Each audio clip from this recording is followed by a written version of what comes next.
Bienvenidos a la primera emisión de El Ojo y la Hoja, un programa del Poder Popular del Ambiente de Aprendizaje Antonio Ramón Lameda de la Universidad Nacional Experimental de las Artes, UNEARTE, en el estado Barinas, que tiene el fin de apoyar, estimular y visualizar el trabajo que vienen realizando los alumnos y profesores de nuestra casa de estudios para contribuir con el desarrollo artístico y cultural.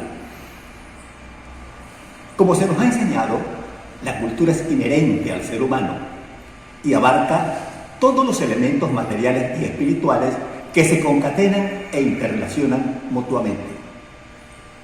En otras palabras, es un continuo fluir en el lenguaje y las emociones que definen y constituyen el modo de vida de un grupo de personas.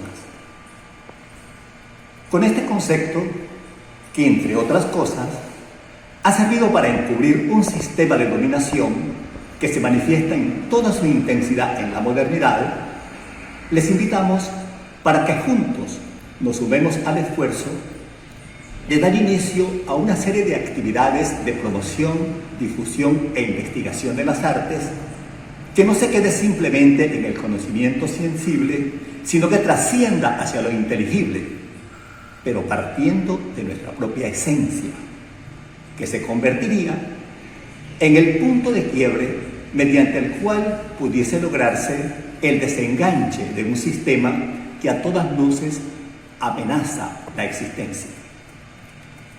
El Ojo y la Hoja será un espacio abierto a todos los saberes, pero enfocado hacia esa visión transformadora y descolonizadora donde se revele la colonialidad, que no es otra cosa que todos aquellos procesos que nos invisibilizan, nos hace dependientes y que dejaron y siguen dejando un impacto cultural y epistémico que transforma radicalmente la vida. Un pueblo sin memoria es un pueblo sin identidad. O inventamos o erramos, nos dice Simón Rodríguez. Con esta introducción, damos la bienvenida al profesor José Luis Omaña, quien nos disertará sobre la estética. José Luis Omaña es magíster en estudios literarios de la Facultad de Humanidades y Educación de la Universidad Central de Venezuela. También es licenciado en Artes, mención Artes Plásticas de la misma universidad. Coordinador de posgrado de la sede de la Universidad Nacional Experimental de las Artes en la ciudad de Mérida, Venezuela. Actualmente es responsable del PNFA SECA Las Heroínas, docente activo agregado a dedicación exclusiva, investigador, escritor, compilador. Ha colaborado con revistas nacionales e internacionales, entre otras responsabilidades. Agradeciendo la gentileza por haber aceptado nuestra invitación, queda con ustedes el profesor José Luis Omaña. Saludos compañeros y compañeras del ambiente de aprendizaje de la UNEARTE de Barinas. Por aquí José Luis Omaña, grabando este video a partir de una propuesta del profe Arnaldo Erazo. Y entonces, bueno, esto sería un video así bastante como informal, digamos, y breve, solamente como para intentar empezar a plantear algunas ideas, algunas preguntas, como para ver si podemos arrancar una conversación. Así que la intención de este video realmente es una intención de invitar a un diálogo. Si bien como vienen planteando gente muy querida como Karina Ochoa, creo que tiene razón cuando dice que lo que estamos haciendo hasta ahora es monólogos. Creo que va a ser importante, como ella misma hace también, y como pues estamos intentando desde muchos lugares, pues trascender el monólogo y en verdad hacer un diálogo, ¿no? Entonces, esto que voy a plantear ahorita serían como algunos puntos muy generales de una conversación, de muchas conversaciones en torno a este tema, asunto de la estética, conversaciones que tienen una historia larga, historia más reciente. La más reciente es que hemos conversado sobre esto en algunos espacios, como por ejemplo en el pueblo de Calderas, donde hay una comunidad de aprendizaje del PNFA en Arte y Culturas del Sur, y ahí hablamos sobre este asunto. También hablamos en Acarigua, en el contexto también del posgrado de UNEARTES del SECA Carigua, y ahora en un cursillo que acaba de terminarse por vía WhatsApp, donde también ahí conversamos quizás con más profundidad el asunto, ¿no? Entonces, bueno, otra vez lo que tengo son preguntas. Claro, hemos llegado a algunas conclusiones sobre esto también, pero esas conclusiones no son conclusiones cerradas, son conclusiones también, eh, conclusiones para seguir profundizando en la pregunta, para seguir afinando las preguntas, ¿no?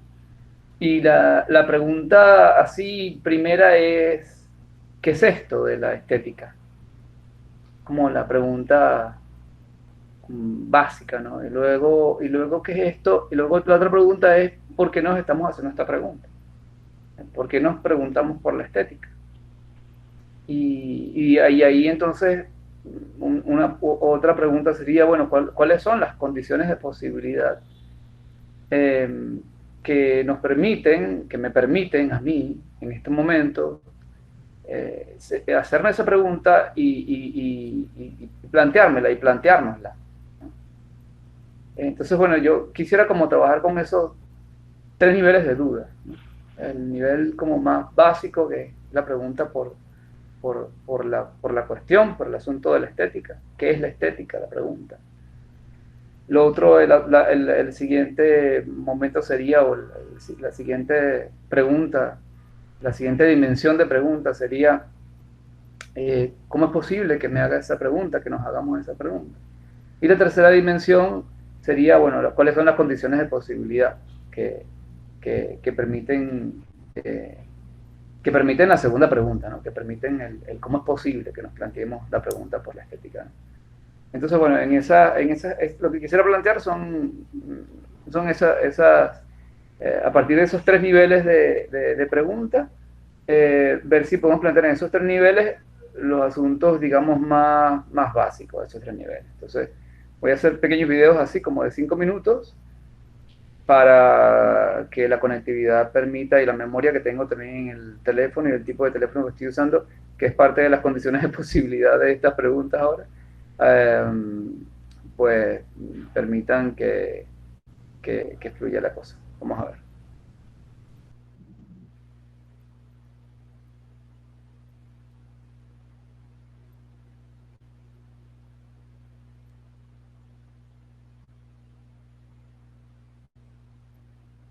Entonces, la primera pregunta es la más difícil, que es la estética.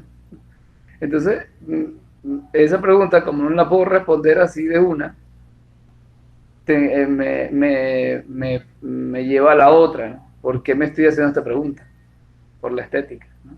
Entonces, esa pregunta la puedo responder bastante. La de las condiciones de posibilidad va a ser más complicado, pero vamos a intentar empezar por la segunda, ¿no? Entonces, yo puedo responderla, pero aquí la nota sería que cada quien la respondiera, ¿no? Y que nos respondiéramos y que conversáramos sobre la respuesta. ¿Cómo es posible? ¿No? ¿Por qué me hago esa pregunta? Entonces te puedo decir que en mi caso personal confluyen dos cosas al menos, y que tienen que ver ambas con mi experiencia de vida. Uno, el hecho de haber estudiado una licenciatura en artes y de haberme especializado durante esa licenciatura justamente en estética, en filosofía de las artes. Y el hecho de haber concursado en la Universidad Central de Venezuela por la, mm, eh, por la plaza de la materia estética. Ahí se estaba discutiendo en ese momento si era una cátedra, no recuerdo cómo quedó al final, porque me fui de ese espacio. Pero bueno, en todo caso ahí yo pues concursé, hice concurso de posición y quedé como docente de esa materia donde trabajé por creo que algo así como 10 años, algo así, ¿no? Entonces esa es la primera respuesta que me doy, la más sencilla, ¿no? Porque sencillamente, bueno, he estado estudiando esto desde hace mucho tiempo. Ahora, ¿por qué he estado estudiando esto hace mucho tiempo? Y eso va como a las condiciones de posibilidad que hagan, que permitan hacernos la pregunta. Ya hay varias razones como que incluso se escapan en este momento de mi conciencia, pero que en definitiva uno pudiese ver desde un punto de vista de la condición de mi condición de clase en ese momento, mi condición de criollo racializado, eh, mestizo racializado, masculinizado, perteneciente a eso que se llama la clase media profesional, de familia universitaria, me hace caer por casualidad, porque no había mucha, mucha voluntad clara de mi parte, a estudiar artes en la Universidad Central de Venezuela y luego eh, a, a, que el asunto de la filosofía y en específico por donde entré, que fue por la filosofía del arte, me despertara mucho mi interés, pues, ¿no? Y luego habría que estudiar otras condiciones de posibilidad que hicieron posible, valga la redundancia, que terminara siendo el docente de esa materia en la universidad, que bueno, que en este momento no voy a revisar, requeriría como mucho más espacio para eso, ¿no? No son cosas menores, imagino, y que tienen que ver con mi biografía y con la forma en que opera el sistema de las artes también, la forma en que se estructuran las políticas del sistema de las artes.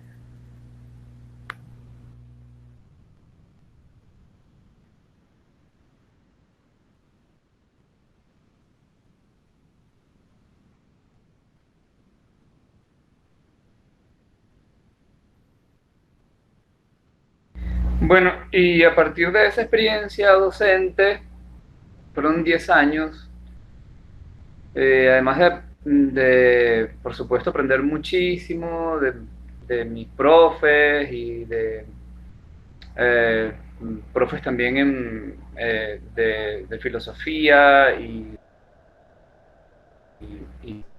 eh, poco a poco fue como apareciendo una sospecha en mí, porque a la vez empecé a trabajar en el Museo de Arte Contemporáneo como curador y a la par empecé a hacer una investigación sobre el grupo provisional, que fue un grupo de artistas activos en Venezuela a finales de los 90, inicio del 2000. Y, y bueno, entré en contacto con lo que se llama ya el campo laboral de las artes. Yo venía del campo académico, digamos, y ahora entro al campo laboral. Y tanto la experiencia del campo académico como me ponen en sospecha, ¿no? Es decir, me parece que me fue pareciendo en esos años que el campo laboral de las artes era es como cualquier otro campo laboral, un campo de conflictos, de relaciones de poder, eh, y esto me llama mucho siempre la atención, que esos conflictos, relaciones de poder, están en el caso de ese campo, están como suavizados, como ocultos, como, no sé, como velados quizás, por una serie como de nociones muy presentes en el sentido común sobre la noción de las artes, ¿no? Sobre lo que se supone que son las artes, ¿no? O sea, es decir, me parecía muy contrastante esta cosa de que las artes se plantean en el sentido común como el lugar de la creación libre de la imaginación, como el lugar de la liberación de la subjetividad, es decir, como un espacio de libertad simbólico, que en la práctica me parecía un espacio donde se reproducían todas las opresiones de lo que en aquel momento llamaba Occidente o del sistema. Uno en ese momento lo decía en unos términos muy abstractos, ¿no? Y esa contradicción se me hacía muy evidente y la veía pues como actuando en todos lados, ¿no? Y eso me puso a mí en una situación un poco como iconoclasta, digamos, ¿no? O sea, le perdí como la fe al campo del arte, al sistema a lo que llamamos el sistema de las artes, ¿no? Y un poco también a las prácticas artísticas, ¿no? En ese sentido, así como me parecía que había mucho de hipocresía en ese campo, que parecía se exponía a la luz pública como un campo de libertad, cuando lo que yo veía en lo que no se exponía a la luz pública es más bien un campo de una lucha por el prestigio, unas luchas egocéntricas, ahora llamo sentimentalistas, unas luchas muy, pues, digamos, como tan complejas y tan violentas como sucede en cualquier otro campo de poder, ¿no? Entonces, eso digamos, son algunos de los elementos que me hacen hacerme la pregunta o responder a la pregunta de por qué me hago la pregunta por la estética, ¿no? Me viene pareciendo desde entonces, desde esos años, estoy hablando de hace 10 años, me viene pareciendo que hay algo sospechoso aquí, en esto, ¿no?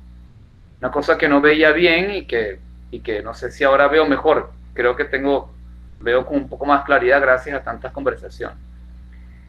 Pero que en aquel momento me parecía que no tenía como yo la posibilidad de terminar de decir qué es lo raro que veía, ¿no? Veía esa cosa muy rara, pues, ¿no?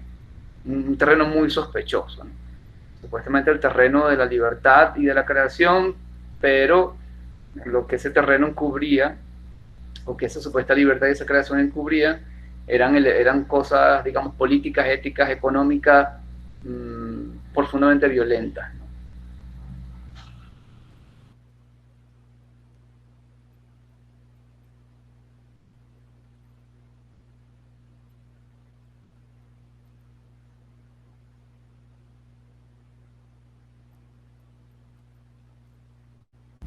A la par voy teniendo experiencias de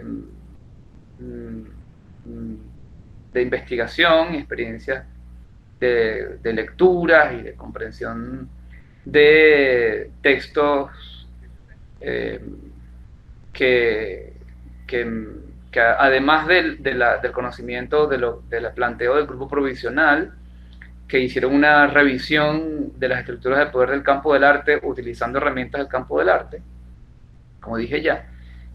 También el acceso a las propuestas de Walter Benjamin, a un texto poco revisado de Walter Benjamin, que me acompaña desde entonces, que se llama El autor como productor. También el acceso a la propuesta de Pierre Bourdieu sobre las reglas del arte, toda la visión del campo intelectual como un campo de poder. Y otra cosa que me pasaba, que es que mientras trabajaba, poco a poco se me iba haciendo visible lo que hoy llamaría la matriz colonial de la estética y la matriz colonial del campo del arte. Y me pasaba específicamente trabajando con estética con las y los estudiantes, que, por ejemplo, leyendo o revisando un texto de David Hume, las y los estudiantes me decían que se trataba de una posición racista, la de Hume. Y era algo que se nos aparecía con mucha claridad en ese momento. Y así poco a poco fuimos viendo también el carácter, por ejemplo, aristócrata o imperialista, digamos, de un Aristóteles, de un Platón. Es decir, poco a poco, con las y los estudiantes, sobre todo en los últimos años, porque al principio de mi trabajo docente yo era muy conservador, seguía mucho, digamos, lo que había aprendido, pues, toda esa visión como muy esteticista de la estética. Pero poco a poco con el trabajo con las y los estudiantes se fue abriendo, fue apareciendo esa dimensión colonial, de la matriz colonial de la estética, ¿no? Entonces, bueno, hay varios elementos en los que podría profundizar por esa línea, pero voy a dejarlas como hasta ahí. Otra cosa que también aparece es que me sucede la experiencia de la paternidad. Y es una experiencia en la que poco a poco se van haciendo evidentes la fuerza de lo simbólico, de los mecanismos de opresión simbólica que están atentando contra la vida o buscando controlar la vida en este sistema que vivimos. Ya venía yo, gracias a Bourdieu, gracias a Benjamin, gracias al grupo provisional, como gracias un poco también a eso que se llamaban estudios culturales y ese debate sobre los estudios culturales latinoamericanos, gracias a Daniel Mato, que le da ese giro. Y, y, y ahí también estaba Carmen Hernández en esa época ayudando mucho a tener claridad sobre las estructuras políticas del campo del arte, específicamente de las artes visuales, que es el campo donde empecé a trabajar. Esto me permitía tener acceso a la crítica de la producción simbólica dominante, ¿no? A cómo se nos domina a través de lo simbólico, ¿no? A cómo se nos domina a través de lo que yo hoy día llamaría estético, ¿no?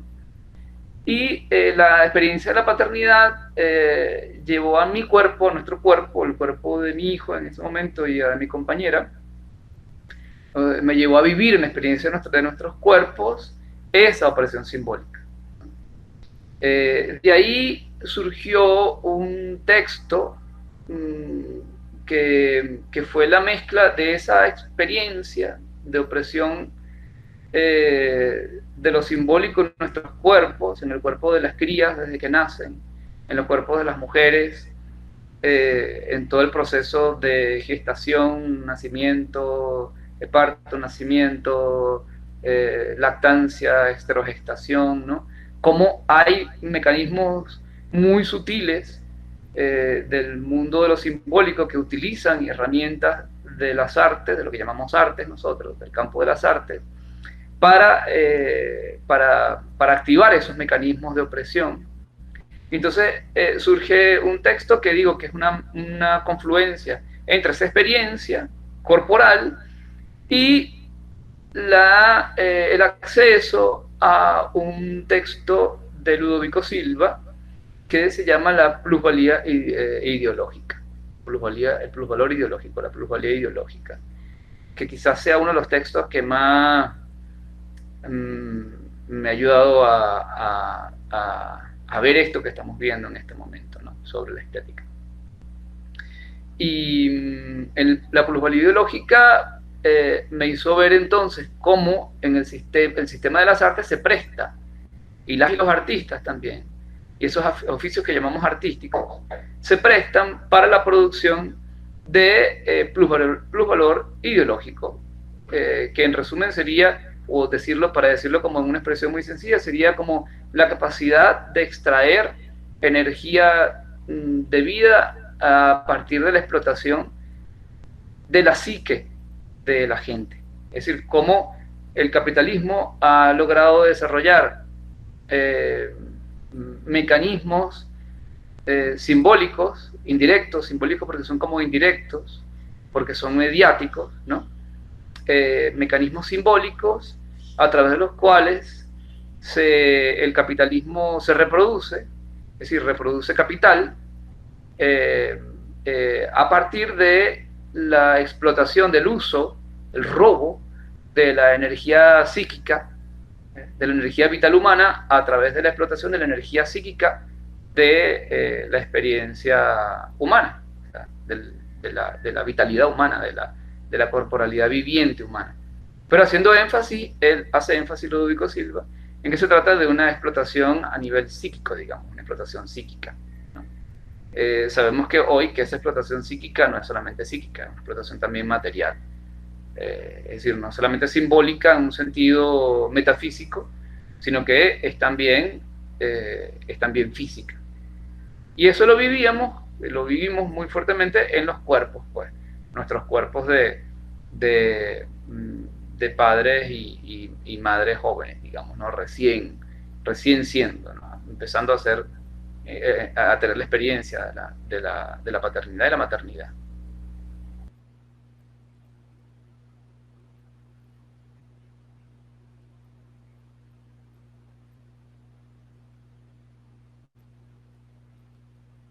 Bueno, de ahí surgió ese texto hicimos un análisis de una campaña que hizo UNICEF en 2010 para apoyar la lactancia materna, en la que vimos que en verdad es una campaña para dominar la lactancia materna, para dominar los cuerpos de las crías humanas y las cuerpos de las mujeres y de los padres, de los hombres también, ¿no? de los padres de las crías también.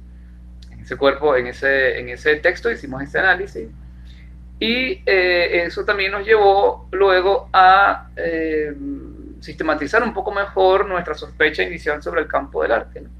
Y sobre las llamadas artes, ¿no? Y lo cual nos llevó también a un texto que hicimos en diálogo con UNEARTE, porque luego yo me voy de la UCB a la UNEARTE y empezamos un diálogo creo que más fructífero y más profundo con estudiantes de UNEARTE y con docentes de UNEARTE en Caracas fundamentalmente, y luego la experiencia en Mérida, pero bueno, esto comenzó en Caracas, que un texto en el que se revisa cómo el campo de las artes, o sea, cómo eso que llamamos nosotros hoy día artes más bien, ¿no? Está organizado por un campo de poder que llamamos el campo de las artes, que es parte del campo intelectual, y que esa organización hace de esas artes herramientas para la reproducción de lo que ya en ese momento empecé a llamar la matriz colonial de poder. Porque hay en esto que estamos viendo, hay un elemento que empieza a aparecer a partir del 2014, 15, por ahí, que es el acceso a la teoría, a los debates sobre las teorías descoloniales, ¿no? Los debates descoloniales. A la par que tenemos acceso no solamente a los debates por la vía de lo que se ha llamado el grupo Modernidad-Colonialidad, sino a toda la producción intelectual y a la acción militante que en los años, que en 1970, que en el año 70 desemboca en el Congreso Cultural de Cabimas, ¿no? Que tiene ese subtítulo contra el neocolonialismo y la dependencia. Entonces, entramos a la teoría de la dependencia, entramos a todo el debate neocolonial que viene planteándose en Venezuela con mucha fuerza en la década del 60, a la que llegamos a través del estudio del movimiento del techo de la ballena, pero que por supuesto el debate que está planteado en el Congreso Cultural de Cabimas va más allá del campo de las artes y toca todo el campo intelectual y toca todos los campos de poder, de hecho, ¿no? Y entonces nos da acceso a la noción de neocolonialismo y la noción de dependencia. Y luego entonces eso sumado al concepto de pluralidad ideológica de Ludovico Silva, más lo que se nos aparece gracias a Dussel, Quijano y luego las escuelas descoloniales en Caracas con Karina Ochoa y luego los feminismos descoloniales, más las experiencias desde los feminismos que venimos haciendo aquí nosotros y nosotras en Venezuela, colectivos que estaban trabajando por el cuidado de la vida y la lactancia materna. Todo eso entonces me pone en situación de revisar que eso que llamamos nosotros artes, o sea, lo que ha sido esos oficios que han sido en el siglo XX, que no es antes, el siglo XX, llamados oficios artísticos, así sin más, sin apellido, son oficios que no están exentos de reproducir la matriz colonial de poder, ¿no?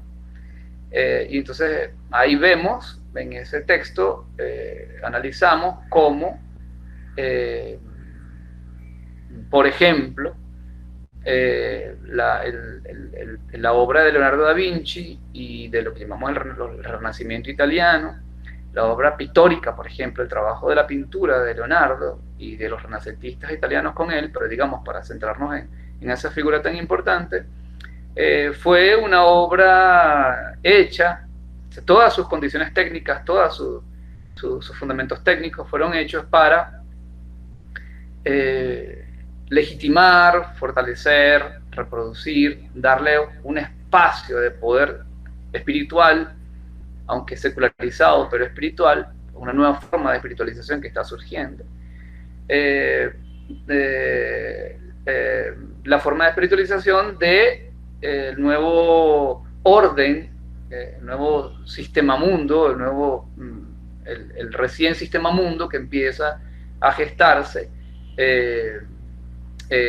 con el llamado Renacimiento italiano y con la invasión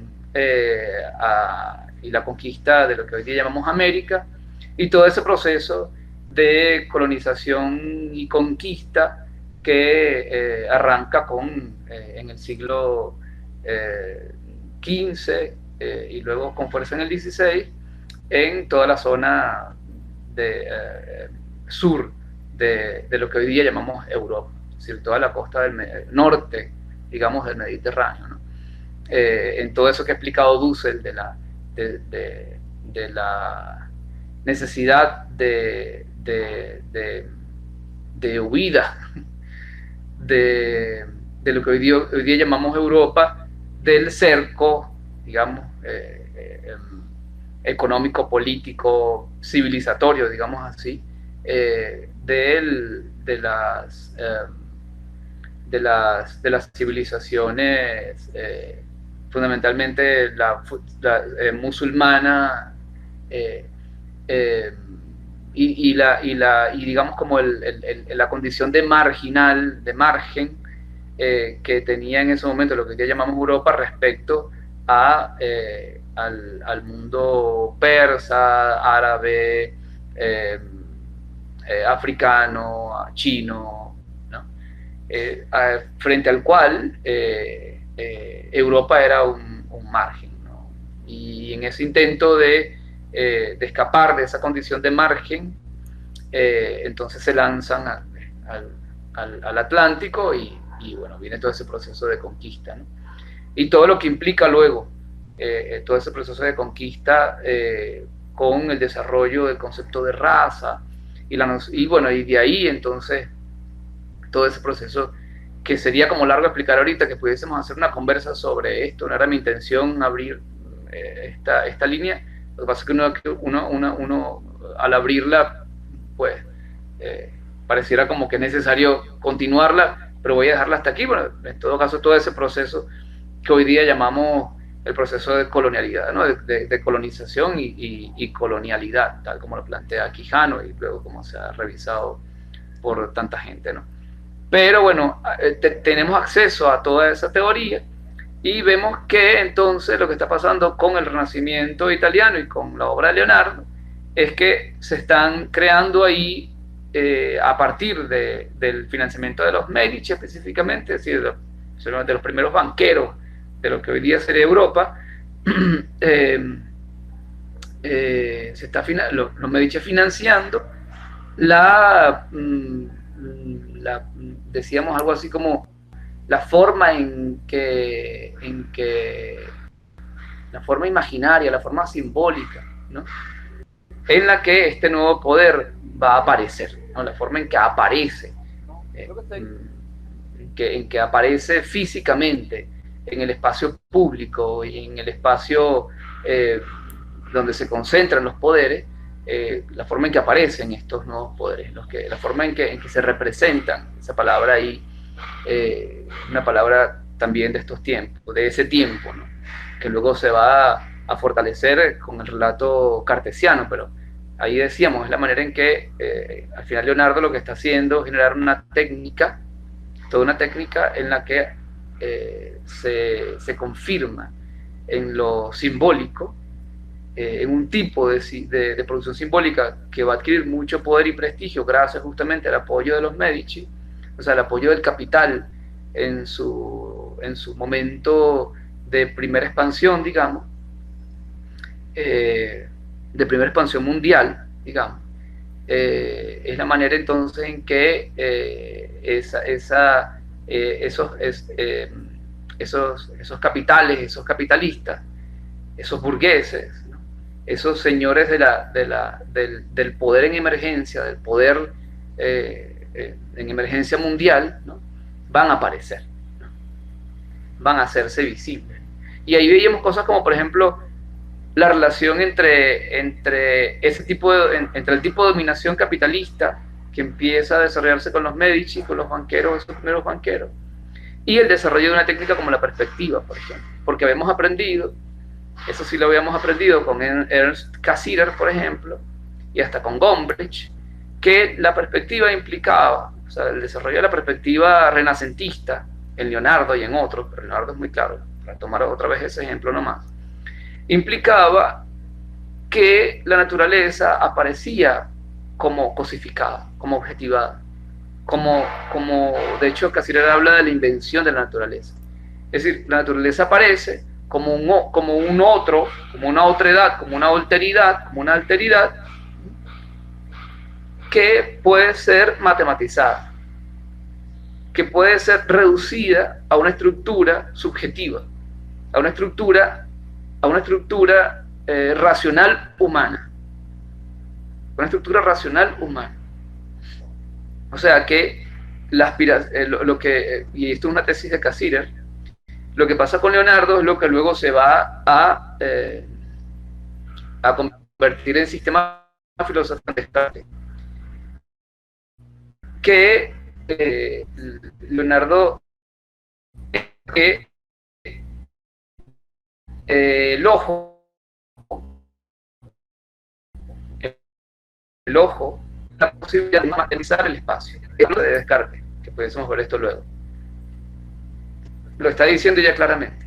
Es decir, la naturaleza y todo lo que no sea humano se reduce a la experiencia humana, porque es algo así como que si la naturaleza fuese una cosa que está fuera de mí, una cosa que está fuera de la experiencia humana, una cosa que ya yo no soy yo, que no forma parte de mi naturaleza, que no forma parte de mi existencia, y que puedo conocer, reducir, atrapar, aprender racionalmente. Y esa es la famosa cuadrícula, y ese es el punto de fuga, y esa es la técnica de la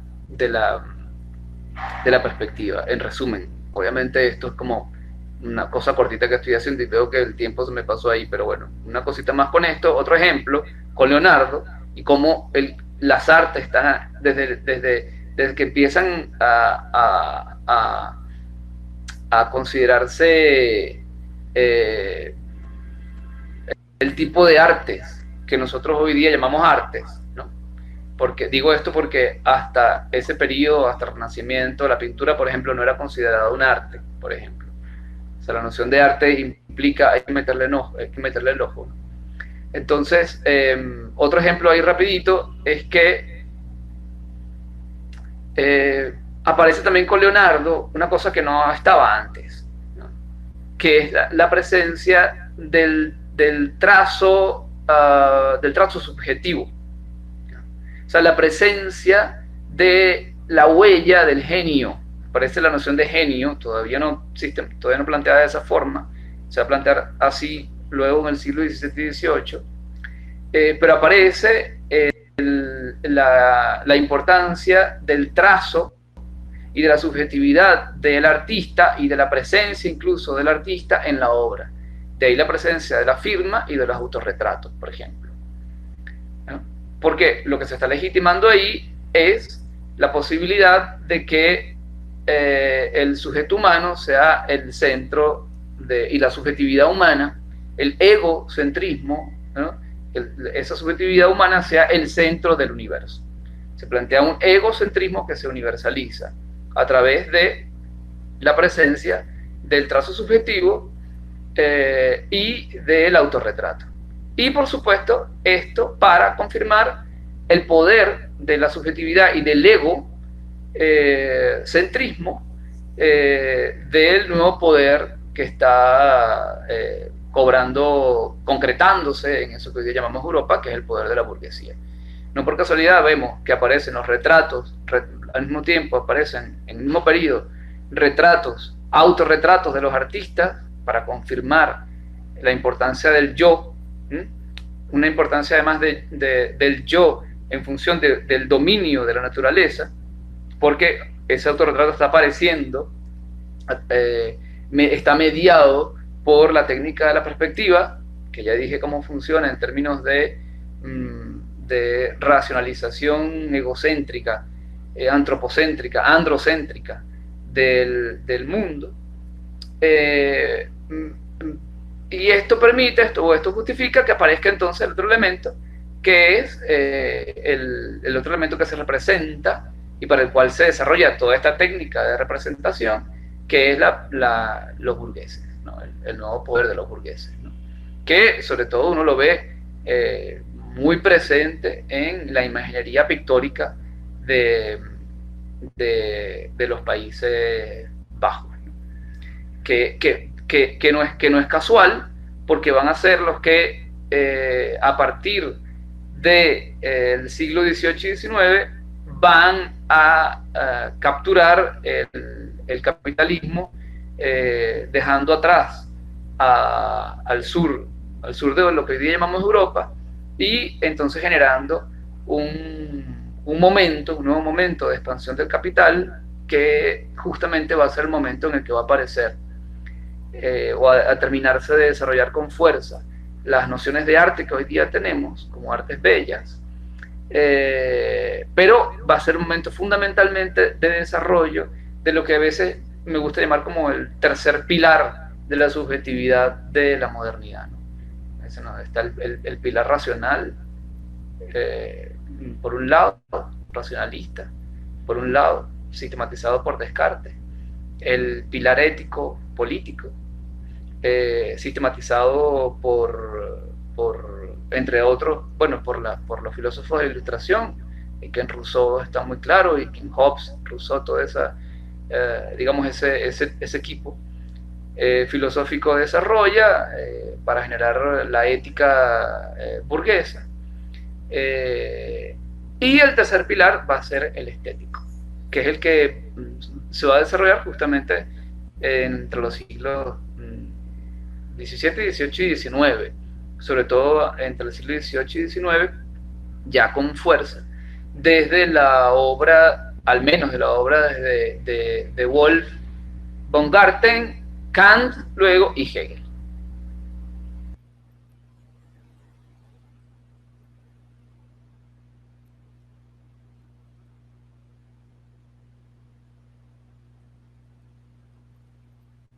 Bueno, todo esto para decir que bueno, que estas sospechas sobre estas técnicas que llamamos artísticas, o estos oficios que llamamos artísticos, que son siempre considerados como oficios superiores, como oficios como oficios superiores en el sentido de que son como oficios liberados del mal, ¿no? Se supone que son oficios donde el ser humano se libera y tal. Lo que empezamos a ver, y en ese texto lo planteo, ese texto se llama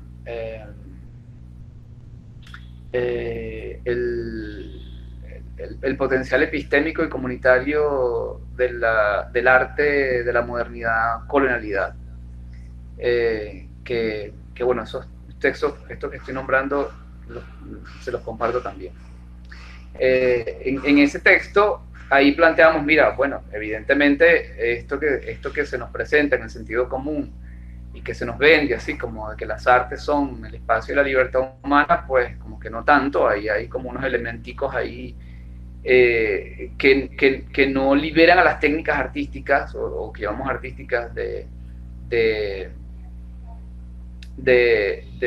la opresión, porque no se trata solamente, y veíamos, no se trata solamente de cómo opera el campo del arte como sistema de poder, sino que también se trata de ver que ese campo, o ver en ese campo el elemento técnico, y cómo los elementos técnicos de ese campo no están exentos de participar de las formas de opresión, las múltiples formas de opresión de lo que, bueno, desde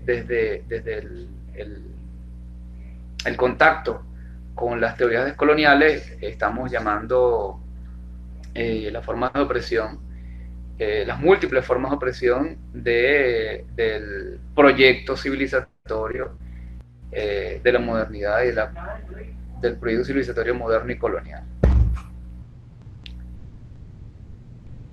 Y desarrollando ese texto, se nos aparecía como con fuerza que el desarrollo de esas técnicas que llamamos artísticas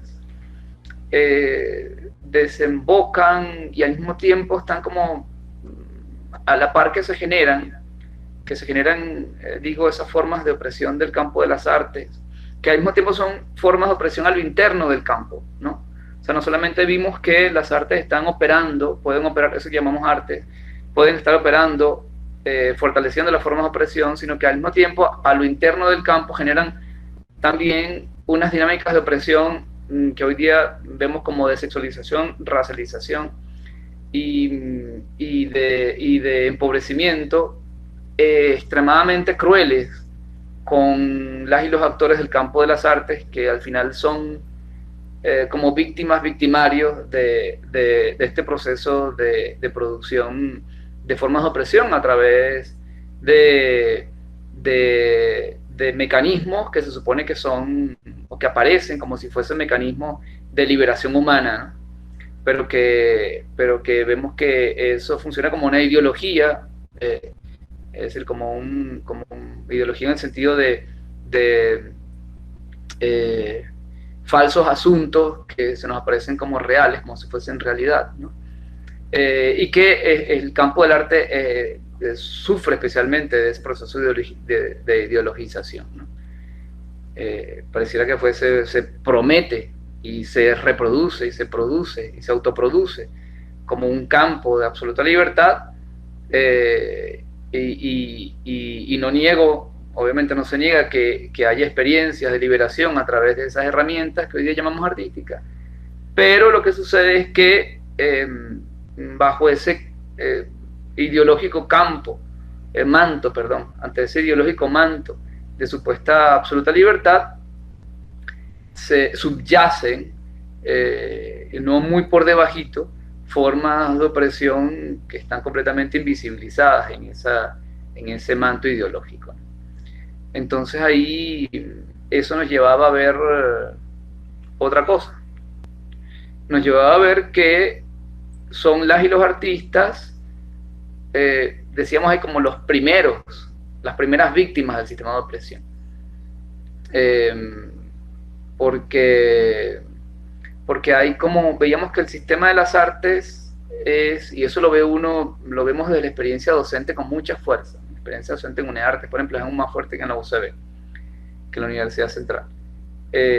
Porque veíamos que es un sistema hecho para la extracción de plusvalor, en dos sentidos: extraer plusvalor a través de los mecanismos que genera, a través de su producción, digamos, a través de la producción artística, las y los artistas, mediados por el sistema de las artes, o sea, por todas las industrias de las artes y las industrias culturales en general, las y los artistas generan entonces son, digamos, las y los obreros de este sistema de extracción de plusvalor psíquico, de plusvalor ideológico, de plusvalor afectivo, de plusvalor en el campo de lo simbólico, pero al mismo tiempo ellas y ellos, ¿no?, son víctimas también. A ellos se les extrae también, no solamente plusvalor psíquico, que sí se les extrae, pero además se les extrae plusvalor, pues, en general, pues, ¿no? Es decir, ahí uno lo ve con mucha fuerza, insisto, en las escuelas, porque hay en las y los estudiantes un deseo de ser artistas, ¿no?, un deseo de ser famosos, ¿no?, toda esta cosa, un deseo de convertirse en artistas, ¿no?, con todo lo que implica, o sea, artistas en el sentido del campo hegemónico, ¿no? No, ni siquiera artistas en un sentido de liberación, porque generalmente en el sentido común lo que más opera es la visión de no liberación digamos, del artista determinado por las industrias culturales, ¿no?, y por las formas más hegemónicas de esas industrias. Entonces vemos que esas industrias lo que están haciendo, y las escuelas participan para eso, son parte del sistema de las industrias. Las industrias lo que están haciendo a través de las escuelas es utilizando el deseo impuesto, pues, obviamente, también por el propio sistema industrial cultural, el deseo impuesto en las y los jóvenes fundamentalmente, de convertirse entonces en artistas. Y ahí se genera toda una lucha por el prestigio que es idéntica a la lucha que sucede en todos los campos intelectuales, perdón, en todo el campo intelectual y en todo campo de poder en última instancia, que en el campo del arte, ahí lo veíamos con Argelia Bravo hace tiempo con mucha fuerza, tiene una característica también curiosa, que las y los artistas, ella decía, son los que mantienen el sistema de las artes gratis, dice ella, nos decía ella. ¿Sí? Es decir, son pocas las y los artistas que logran vivir del arte, por ejemplo, establecerse económicamente de las artes. En general, lo que más se ve es que el sistema utiliza a las y los artistas para reproducirse. En unos términos laborales indignos sería un eufemismo. En unos términos laborales de explotación que veíamos con Argelia Bravo, ya decía, son unos términos que perfectamente pudiesen ser analizados en términos de esclavitud, ¿no? Entonces ahí veíamos esa doble y triple forma de extracción de valor, ¿no?, del campo de las artes, que además luego, ahí decíamos también, influye en todo el campo intelectual. Porque justamente, esto es una cosa que estamos sosteniendo hace rato, las y los artistas desde los Medici son como los representantes del egocentrismo, porque son como los representantes de la zona del ser, pudiésemos decir ahora con Fanon, ¿no? Son los representantes bueno, Fanon y Grofogel también, los representantes de la subjetividad de la burguesía. O sea, cae en ellos como el peso de ser el paradigma del sujeto poderoso, de la modernidad, de la modernidad colonialidad. El paradigma el paradigma del ser, punto.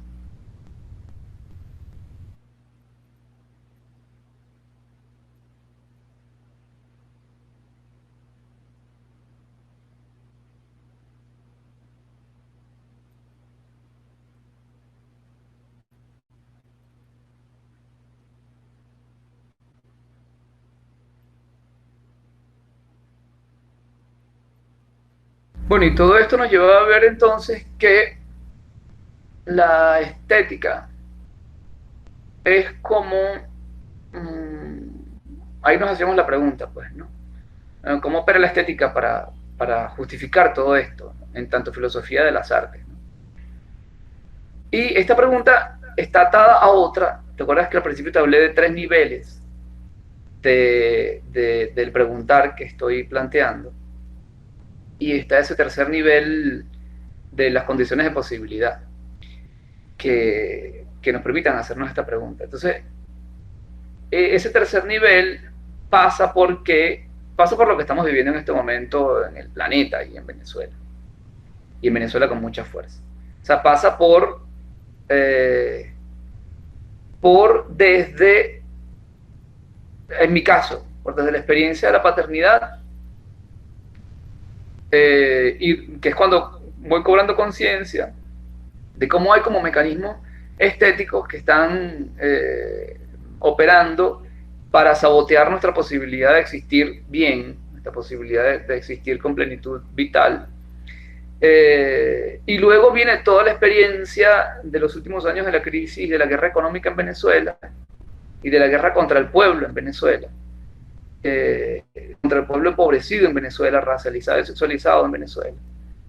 Y es la experiencia de haber pasado por un momento económico aquí en el país de mucho acceso y de mucha promesa de acceso a la zona del ser, a la zona de los privilegios, de la subjetividad de la modernidad, o sea, privilegios como amoldados, como privilegios como que intentan reproducir, ¿no?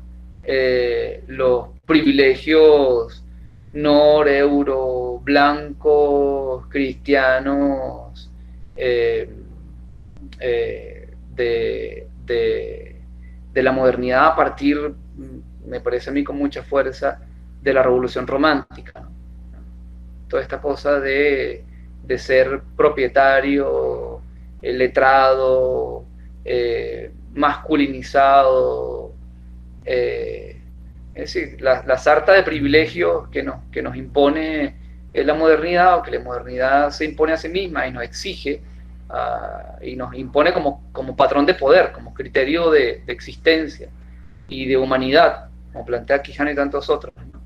Desde 1492, pero me interesa con mucha fuerza desde el romanticismo, porque es en el romanticismo, es decir, desde el siglo fundamentalmente el XIX, finales del XVIII, inicio del XIX, en la Europa del Norte, que se nos vienen a imponer unos criterios de existencia que son justamente los que en el periodo, digamos, hasta 2012-13, tuvimos acceso en Venezuela.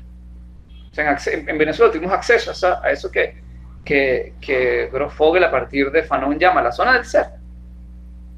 Tuvimos acceso a cumplir el deseo de modernidad, digamos así. El deseo que en otros momentos ha tenido otros nombres, el deseo de progreso, el deseo de desarrollo, ¿no? El deseo de modernidad, el deseo de modernidad, colonialidad. O sea, tuvimos acceso a eso. Y así como tuvimos acceso a eso, también en pocos años, ese acceso o esa ilusión de acceso también se nos desplomó en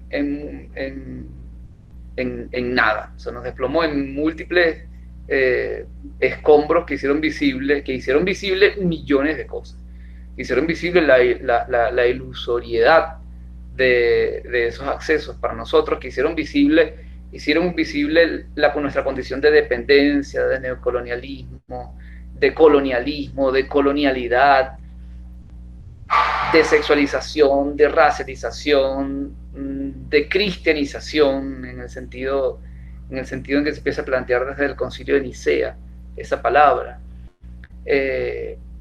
Total que se nos hace visible todo esto. Y yo creo que esa condición de posibilidad, o sea, de estar viviendo en este momento en Venezuela, el fin de la ilusión para mucha gente, obviamente, ¿no? Cada vez para más gente, el fin de la ilusión del acceso a la zona del ser, que se nos vino abajo entonces para mucha gente, eso nos está haciendo visible entonces que uno de los elementos que más nos hizo creer que podemos tener acceso a la zona del ser era un elemento que ahora pudiésemos estar llamando nosotros y que estamos llamando estético. O sea que la estética, que el proyecto romántico de la modernidad, colonialidad, me gusta hablar como del periodo romántico de la modernidad, colonialidad, el proyecto de ser, de subjetividad, que ese momento de la Europa del Norte tomando el poder mundial, ¿no?, de la economía mundial, ese momento que se nos planteaba aquí como ilusión, se nos hizo visible el carácter ilusorio de esa aspiración a ser eso que los alemanes se plantearon como ser, ¿no?, como humanidad, ¿no?, como cúspide de la humanidad entre los siglos XVIII y XIX. Y veíamos que lo que se nos develaba ahí entonces es que se trataba de un proyecto estético. Y ahí empieza una revisión de qué es eso que llamamos estética. Entonces, bueno, fíjate, ¿ves? Estaba hablando de las condiciones de posibilidad. Son esas condiciones de posibilidad. Es decir,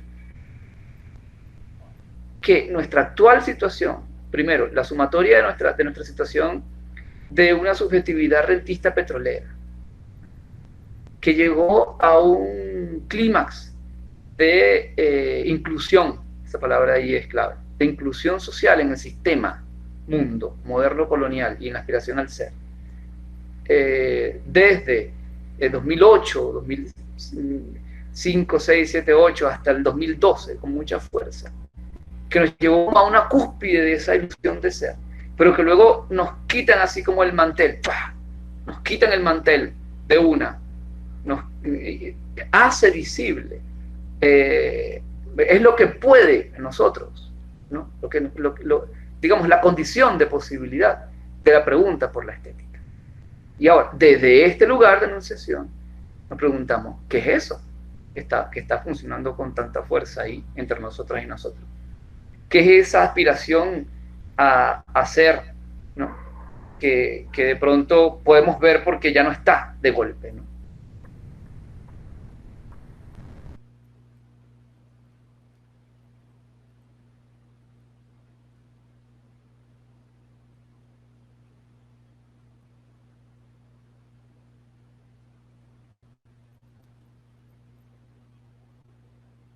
Estética.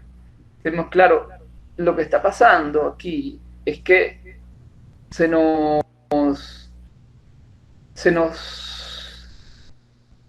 inventó un mundo, ¿no?, un mundo que tenía la posibilidad, que tiene la posibilidad de captar, ¿no?, de captar y cooptar nuestra energía psíquica, como dice Ludovico Silva, pero también con la energía psíquica al mismo tiempo, nuestra energía corporal, nuestra energía sentimental, emocional, y nuestra energía, decíamos, incluso hasta intestinal, nuestra energía hormonal e intestinal, decíamos, también palatal, del tacto, ¿no?, nuestra energía sensible, ¿no? Se inventó un campo, parece que vivimos en Venezuela con mucha forma, un campo, ¿no?, un mundo, decimos así, un mundo, como lleno de placeres egocéntricos y sentimentalistas, de placeres narcisistas, de un campo de disfrute, de deseos, ¿no?, que se plantea como si fuese un campo humano, ¿no? Que fuese un campo esencialmente humano, pero que de pronto nos los quitaron y nos dejaron sin ese campo, ¿no? Hermano, pareciera que fuese como el campo o el mundo de la humanidad, ¿no? La estética se plantea como, o ese mundo de la estética se plantea como el mundo donde el ser humano se realiza, ¿no? Se nos plantea un mundo en el que tener acceso a la zona del ser a punta de placeres y de deseos y de acceso a una cierta digestión, a un cierto tipo de digestión, a un cierto tipo de experiencia palatal, era la experiencia del ser humano, la experiencia máxima, plena del ser humano. Tener acceso a una noción de cultura, o incluso ahora decimos tener acceso a la cultura, ¿no? Al concepto de cultura, al concepto romántico alemán de cultura, que ahí decimos, yo en estos días he escuchado a Jeroen Koyegumi diciendo que ella no está de acuerdo ya con el concepto de cultura, y estoy de acuerdo con ella, pues. También aquí se viene planteando esto más cercanos de lo que creemos, esta crítica a la noción de cultura. Pero en todo caso, lo que quiero decir es que se nos plantea que el acceso a la cultura es el acceso a la humanidad, el acceso a los museos, el acceso a la música, el acceso al cine, el acceso a la producción audiovisual, el acceso a el estudio de las artes, el acceso a el campo intelectual, ¿no? Se nos planteaba como el acceso a la humanidad, y de pronto se nos quita todo eso, ¿no? Y nos quedamos sin acceso a la humanidad, ¿no? Nos quedamos sin acceso al consumo de las industrias culturales, nos quedamos en un sentido muy amplio, ¿no? Nos quedamos sin el acceso a los productos de la industrialización transnacional, ¿no? Y toda la configuración de subjetividad que se implica, toda la configuración de egocentrista, narcisista, euro blanco, patriarcal, ¿eh? Que implica, ¿no? Entonces nos quedamos sin eso, ¿no? Y decimos, claro, es que está clarísimo aquí, porque nosotros seguimos viviendo. Se nos quitó eso, ¿no? Y aquí seguimos vivitos y coleando. Y vemos que hay un montón de gente que nunca tuvo acceso a eso y que vive, y eso es otro elemento importante en esta discusión, tiene experiencias de plenitud vital mucho más intensas que nosotros que hemos tenido acceso a esa supuesta cultura, ¿no? Que tiene que ver con la experiencia de conocer espacios conuqueros, espacios campesinos en Venezuela, que no voy a decir que están al margen de la modernidad, porque obviamente no, pero sí son espacios donde este acceso a la burbuja, vamos a decir así, burbuja de la estética, a la burbuja de ese mundo que se nos arrebató, ha sido muy menor, o casi que, no diría ninguno, pero sí muy, muy limitado, y donde no hizo falta nunca ese acceso a la burbuja para tener formas, no es la palabra, pero voy a usarla, formas de dignidad, de vida digna y de vida feliz y de vida plena, tremenda, ¿no? Entonces, nos quitan ese mundo y aquí estamos, aquí seguimos, ¿no? En muchos sentidos seguimos nosotros con la aspiración de que ese mundo regrese. Seguimos nosotros aquí teniendo la aspiración en Venezuela de que ese mundo de ilusión vuelva, ¿no? Pero también hay mucha gente aquí, o sea, que tenemos también mucha ilusión de poder regresar a tener acceso, aunque sea ilusorio, a la zona del ser. Pero también hay mucha gente aquí que ha dejado de tener ese acceso y que en lugar de buscarlo o retomarlo, ha empezado a tener distancia respecto a esa ilusión y a ese deseo, no creo que se haya disuelto completamente el deseo, no se ha disuelto completamente en mí, por ejemplo. Pero sé, con mi experiencia y experiencia de mucha gente, que están intentando ponerle límites a ese deseo y trascenderlo, ¿no? Ir más allá de ese deseo.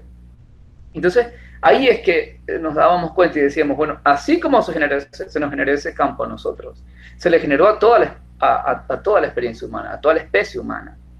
Y se le generó a la especie humana con las mismas características que se nos generó a nosotros. Digamos, con mucha fuerza en estos últimos años. Con especial fuerza en el periodo de Chávez, sobre todo de contundencia económica, de fortalecimiento económico en el periodo de Chávez.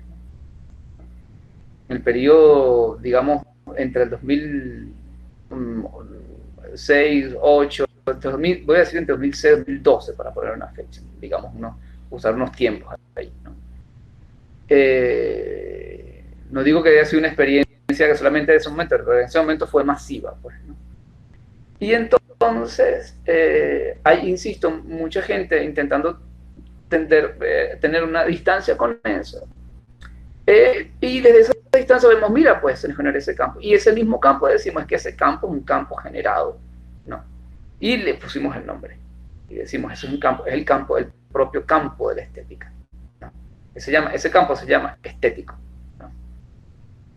Que se plantea desde el siglo XVIII, con unos antecedentes importantes del siglo XVII, con Leibniz, sobre todo. Desde Leibniz hasta Hegel, ¿no? En ese proceso, en esa Alemania que hay que estudiar cada vez más, yo creo, con más fuerza, ¿no? Se produce un campo que ahora damos como un campo natural, y que en Venezuela no podemos darlo como natural porque vemos que no fue natural, pues. Vemos que se nos quitó así de pronto, y que es realmente, y que es una producción, ¿no? Que implica toda una producción civilizatoria, unas energías civilizatorias para que sea posible. La cosa es que ese campo se plantea como un campo o como un mundo, digamos así, natural, humano, ¿no? Se plantea como una facultad humana, que es como se conceptualiza por Kant especialmente, que es parte en todos los tiempos y en todos los espacios y en todas las culturas de la experiencia humana. Y esto es lo que estamos empezando nosotros a criticar. Y a ver qué, es más, estamos diciendo que una conclusión que estamos llegando es que eso no es cierto y es falso. ¿Sí? Si no es falso, pues, que, y esto lo quisiera plantear como una conclusión, pero también como para que conversemos, pues. Insisto que son conclusiones que no quisiera cerrar nada, ¿no? Es falso, estamos diciendo, que lo estético implique una dimensión de la existencia de todos los seres humanos, de todos los tiempos, de toda la cultura y de todos los espacios. Entonces, ¿ustedes qué creen?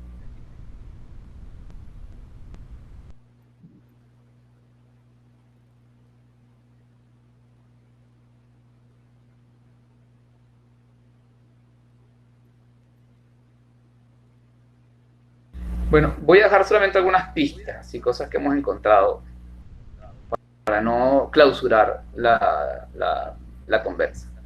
Por ejemplo, viste, mira, nos ponemos a investigar, es una cosa que he estado haciendo hace mucho tiempo. Y bueno, cada vez creo que estamos, con el poco tiempo que tenemos para investigar y para poder hacer, digamos, como de genealogía del concepto o de etimología, podemos avanzar, hemos avanzado un poquito, creo. Nos hemos preguntado sobre la etimología del concepto, ¿no? De la noción de estética. ¿Dónde viene la noción de estética? Pues, ¿no? Cuando uno estudia filosofía del arte, filosofía, y estudias estética, te dicen, bueno, o revisas cualquier diccionario de filosofía o cualquier libro sobre estética, historia de la estética, o que lo defina, dicen, bueno, la palabra viene de aesthesis, o aesthesis, depende de cómo quieras pronunciarlo. ¿Qué significa, o como quieras escribirlo, perdón, que significa mera percepción sensible. Entonces, me acuerdo siempre que se decía, bueno, mera percepción sensible. Los griegos tenían esa palabra, una palabra griega, que significaba mera percepción sensible. Pero, se vería un pero, ¿no? Pero eso ya no es así desde von Garten, porque empieza a plantearse como inteligencia de la sensibilidad, empieza a plantearse como un campo específico que termina siendo llamado por Kant como el campo de la estética, ¿no? Que es el campo donde se desarrolla la posibilidad de que la sensibilidad tenga como un espacio de poder, ¿no?, frente a los otros dos espacios de poder que ya estaban establecidos, que se estaban terminando de establecer en ese momento. Estoy hablando del siglo XVIII, el campo de poder de la razón, de la racionalización, de la razón, de la razón racionalista, ¿no?, egocéntrica, sistematizada por Descartes, política y de la ética, que el mismo Kant va a sistematizar en la crítica de la razón práctica, y que viene de toda la experiencia de la Ilustración, de Diderot, etc.,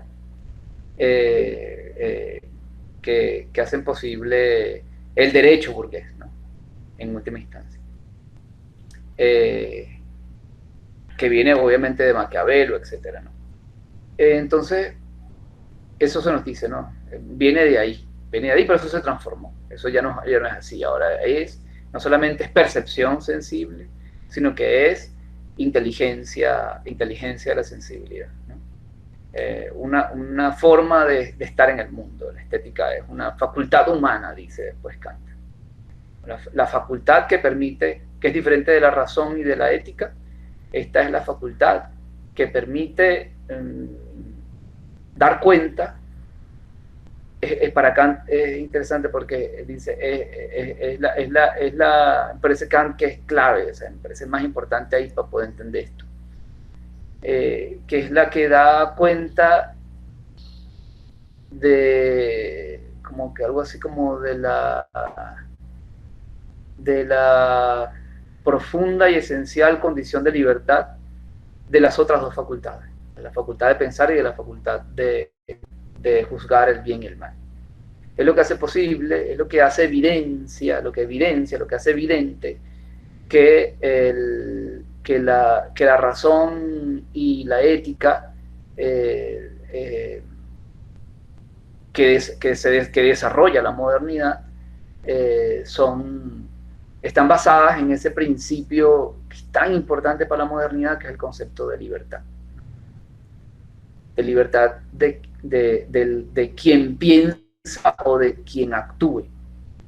Si bien obviamente Kant no va a plantear que la razón es libre, ¿no?, porque está determinada por las leyes de la naturaleza, que son leyes racionalistas, por cierto, están planteadas como leyes racionalistas, como leyes prácticamente de la razón humana, o que describen la experiencia de la razón humana.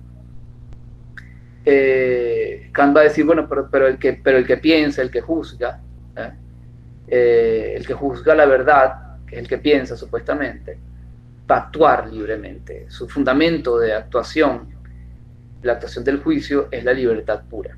Y eso se le hace visible a Kant cuando analiza la estética.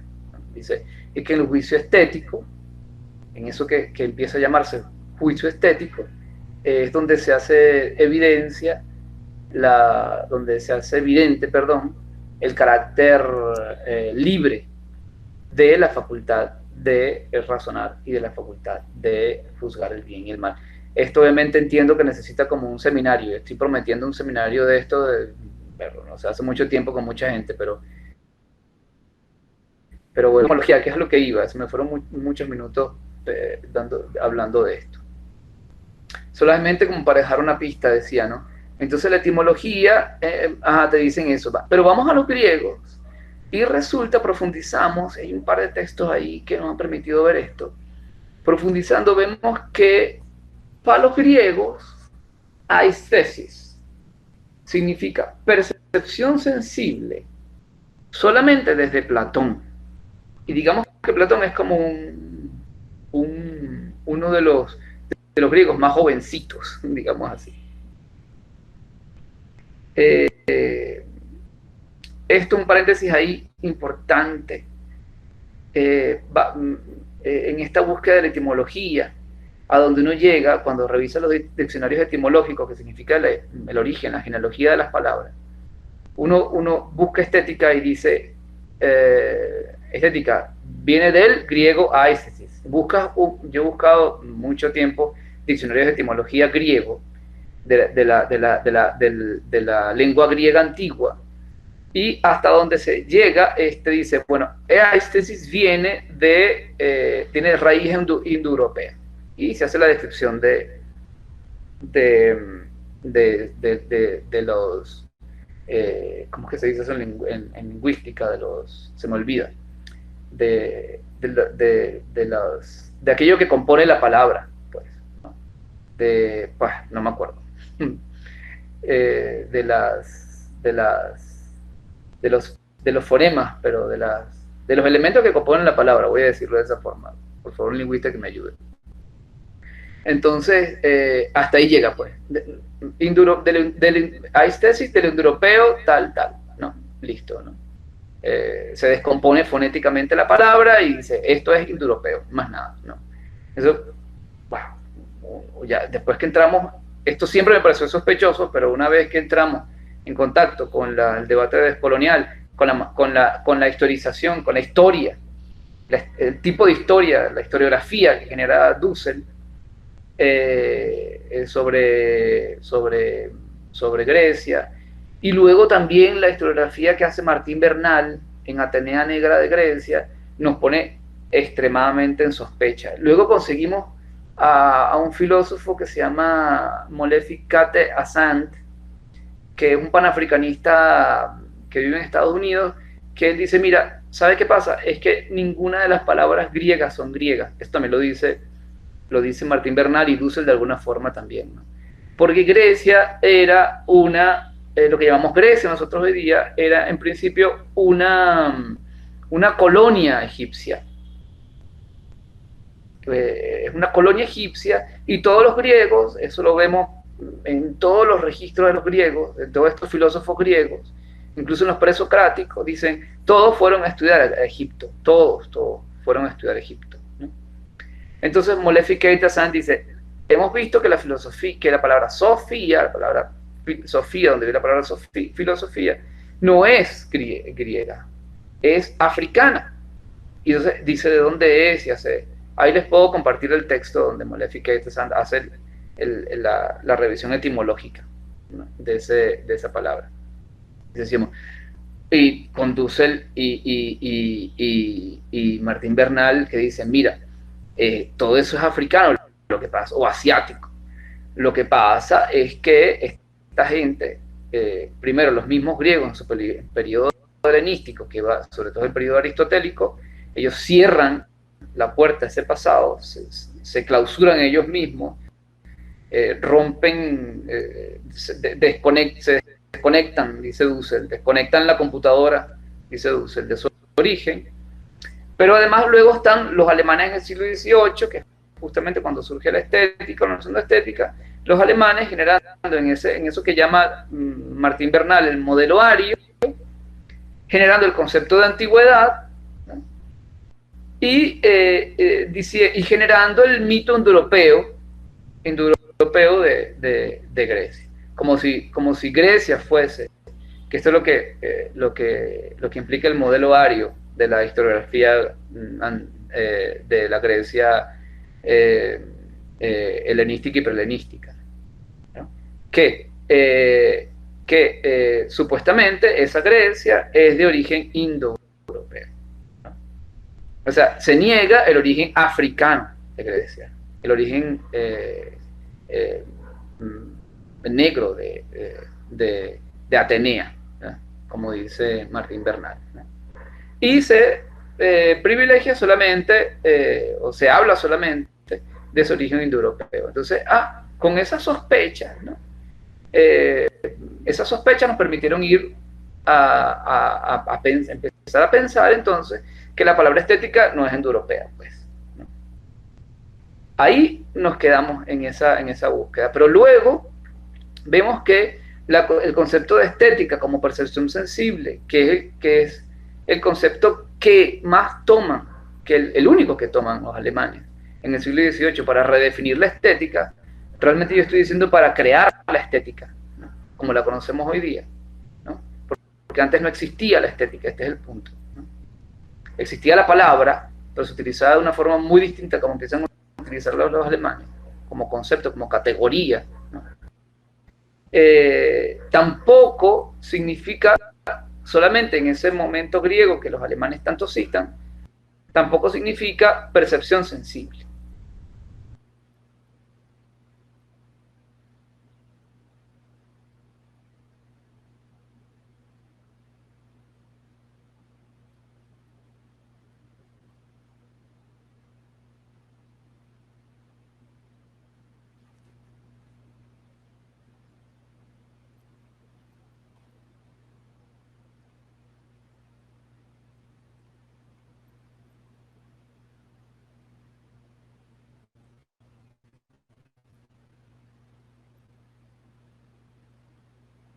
¿Qué percepción sensible? Encontramos un texto, significa mucho más que percepción sensible. Encontramos un texto de una filósofa, una estudiosa de la filosofía venezolana, y luego un texto de un autor norteamericano, que nos llevan al Teteo de Platón y nos hacen ver que Protágoras, que es criticado en ese texto, en el Teteo de Platón, tiene una noción de estética completamente distinta a la que Platón va a generar en ese mismo diálogo. De hecho, en ese diálogo, Sócrates, que es quien habla en el diálogo, Platón pone a hablar a Sócrates en contra del concepto de aistesis como epístome, o sea, de la estética como conocimiento que plantea Protágoras. Y que incluso vemos que el mismo Platón, en otros momentos de sus diálogos, cuando utiliza la palabra aistesis, la utiliza también de otra forma que no significa percepción sensible. Lo que sucede es que en el Teteo, Sócrates le da la vuelta al argumento de Protágoras para ponerlo a su favor y generar toda la tesis de la filosofía platónica en la que no voy a entrar ahorita porque me tomaría como 3 días. Así que lo que quiero decir nada más es que lo que va entendiendo Protágoras es que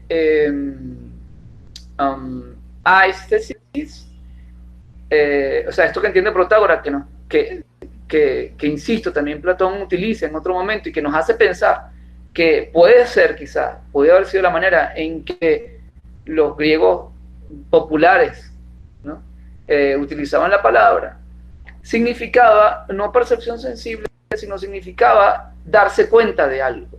Y no se planteaba como una facultad humana, nunca fue, ni siquiera Aristóteles ni Platón hicieron un tratado sobre la aistesis, no era tan importante, de hecho, como para hacer un tratado.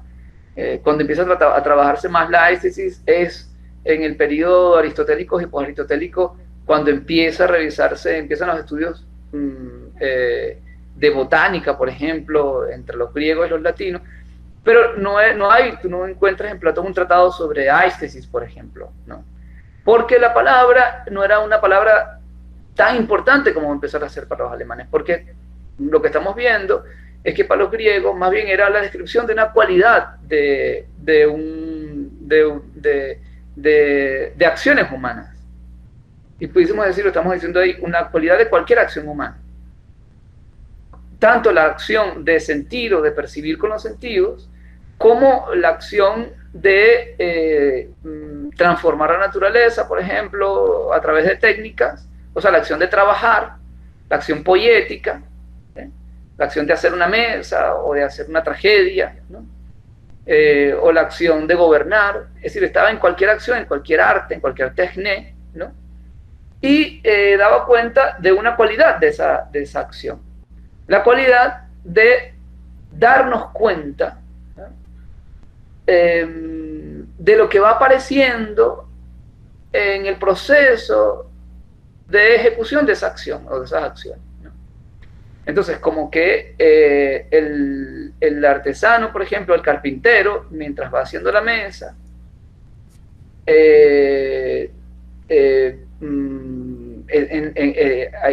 hay como momentos, decíamos, pero creo que ahora hay que decirlo así, como que hay una cualidad en ese proceso de construcción de la mesa del carpintero que implica una aistesis, ¿no? Ni siquiera estoy diciendo que requiere una aistesis, sino que implica una aistesis, porque implica un irse, darse cuenta de el acaecer matérico, sensible y metafísico y cognitivo, ¿no? Del proceso de construcción de la mesa, de la relación con la materia, con lo material y lo no material, lo subjetivo, objetivo, con todo lo existente, ¿no? Que está haciendo posible la construcción de la mesa. Entonces, pareciera que para los griegos la palabra quería decir algo así como darse cuenta, ¿no? Pero ese darse cuenta, fíjate, no es un darse cuenta subjetivo, como va a plantear Kant, como va a plantear los románticos, porque los griegos no son egocéntricos. Si algo tienen los griegos es que no eran egocéntricos. O sea, los griegos es una cultura espiritual muy fuerte, una cultura que incluso sus filósofos son ilozoístas, ¿no? O sea, que sus filósofos, incluso Aristóteles, todavía cree en el ánima del mundo, de que el mundo está animado, ¿no?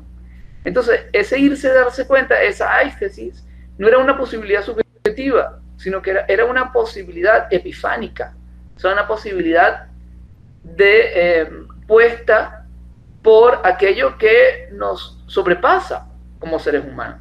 O sea, que no es una posibilidad humana la aistesis, es una cualidad de los procesos humanos, pero una cualidad de darnos cuenta, y un darnos cuenta que no solamente es gracias a la posibilidad humana, sino que es gracias también a, digamos así, como a fuerzas no humanas que hace posible que nos demos cuenta.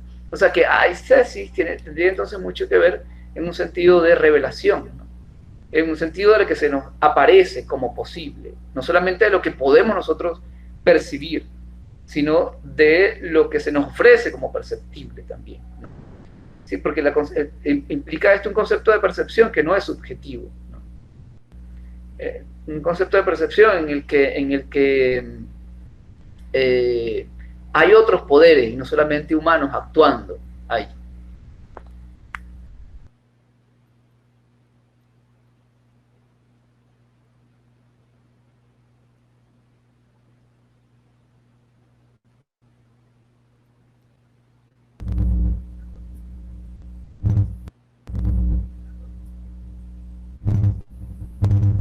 Con más calma.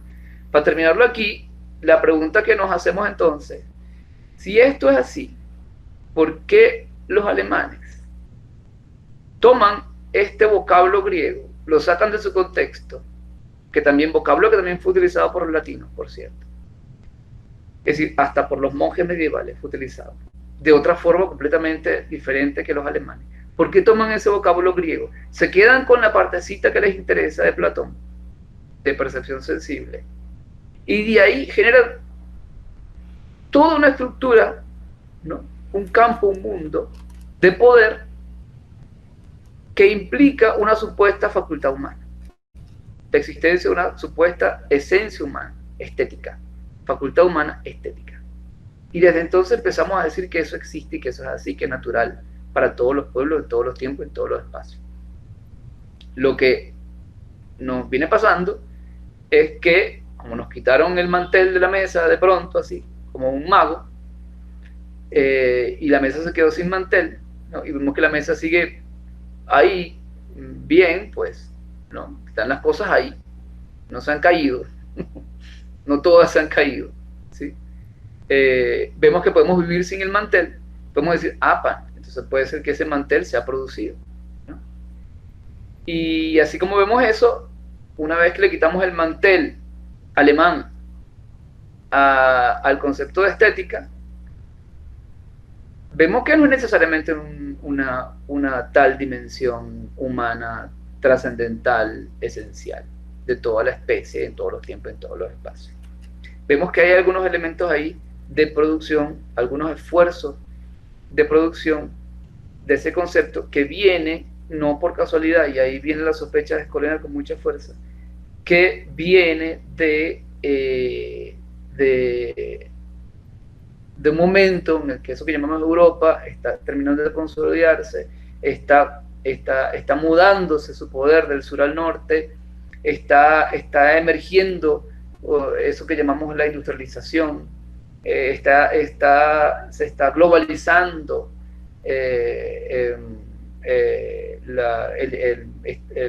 eso que hoy día llamamos eurocentrismo. El eurocentrismo se está haciendo global, y todo esto sucediendo, bueno, está la burguesía, hace la revolución, las bellas artes están establecidas como campo, el desplazamiento entonces del sur al norte, las invasiones, esto es muy importante, las invasiones a la India, a África, por esas potencias del norte, sobre todo por Francia e Inglaterra, ¿no? Todo esto pasando al mismo tiempo, y a casualidad surge entonces el concepto de estética, a casualidad surge la explosión romántica que hace que ese concepto, con el concepto de cultura, se expanda y se imponga a toda la humanidad. ¿No será entonces, decíamos, esa una de las herramientas fundamentales del eurocentrismo, de la producción de dependencia colonial, de la producción de deseo, de colonialidad, de deseo de modernidad? ¿No será? ¿No?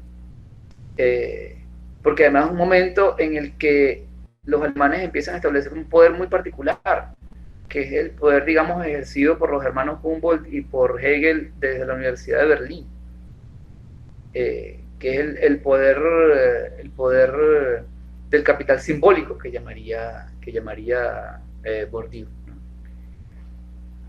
Entonces, bueno, ahí lo dejo como para que conversemos. Pues estos son así como unas sospechas, pues, ¿no?, que no terminamos de aclarar, pero que, bueno, nosotros un poco como las conclusiones preliminares es que estas sospechas nos llevan a decir que, uno, o resignificamos el concepto de estética, o dos, lo trascendemos definitivamente, ¿no? Y yo soy de los que yo y mucha gente ahí que hemos estado conversando, pues, estamos diciendo, mira, pues pareciera que primero es necesario y luego es posible ir más allá del concepto de estética. Que una de las cosas que estamos viendo es que lo que hace ese mantel, digamos, que llamamos estético, es que nos distrae, nos produce el deseo de modernidad y nos distrae de lo importante, nos distrae de la posibilidad de producir nuestras vidas, más allá del sentimentalismo, el egocentrismo y el ego estético que nos impone esta fase del proyecto civilizatorio moderno y colonial.